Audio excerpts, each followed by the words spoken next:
Well, we're back now, 8:12, with a very special edition of Today Food on this Thanksgiving Eve, featuring one of our absolute favorite chefs, Erin French from the famed Lost Kitchen restaurant up in Freedom, Maine. She's a familiar face around here, and ahead of the biggest cooking day of the year, we asked you, the fine viewers, to send in some questions that you've always wanted to ask Erin. The response was insane, so we're going to break it down into 3 categories. We're going to do the pregame prep, turkey tips, and delicious desserts. So let's start up here. Okay, let's Erin. do it. All right, so one of our viewer questions is, what can I do before? How do I prep? What's the right thing? I'll tell you this, is owning my own restaurant. You know, if you're throwing a big dinner, it's all in the prep. And you can do 90% of your Thanksgiving dinner ahead of time. So start your potatoes a couple days ahead. Soak them so the starch comes out. You can make that puree. Make all of your purees days in advance. You warm them up. We only have today, one day. Can we still do it in one day? Yes, you can. And you can even make homemade cranberry sauce the day before. Wait, so you're peeling and you're cutting and you're just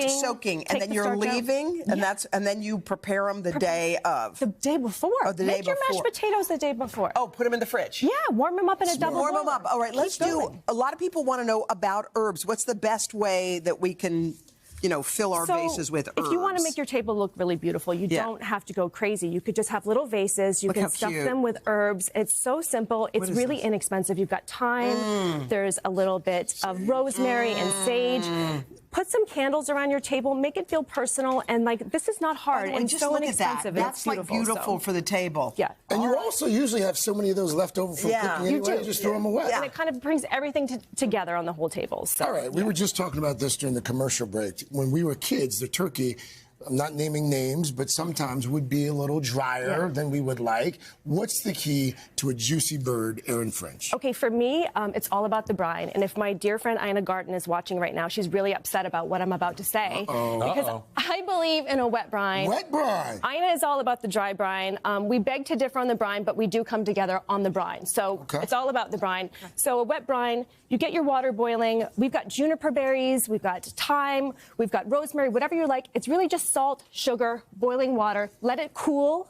Put it over your turkey. Let it sit for 24 hours. At least 24 hours. 24 hours. Pull it out and let the turkey sit and dry. Also, let your turkey come to room temperature before you put it in the oven. What does that do? That's important. It'll seize up. If you're putting a cold bird in a hot oven, so leave it out first. That's a good tip. That's a really good tip. I'm telling you, leave it out. A number of folks who emailed in, they said they love Thanksgiving, but they get tired of having the same old dishes. They wanted something non-traditional. I'm just that's what I was told. Wow. So an untraditional side dish. Erin French. Okay, so I like this carrot salad that we make that's from our cookbook.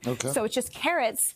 It's got some marinated apricots. So you get your fruit, a little bit of nuts. There's some pistachio.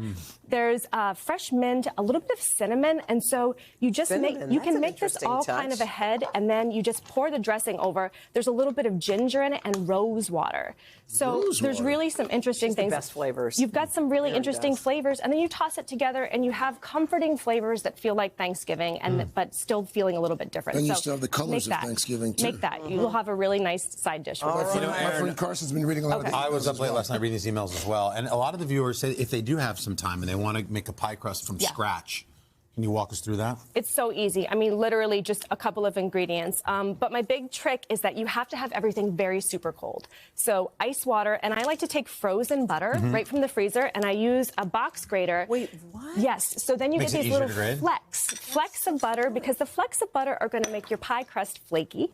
And I also like to use a metal pie tin because that's going to make a flakier crust. So where are you putting those flecks of So you butter? put it right into your food processor, and I like to put my food processor bowl in the freezer with the flour, and then you put in the cold butter. You keep everything very cold. You add in your ice water.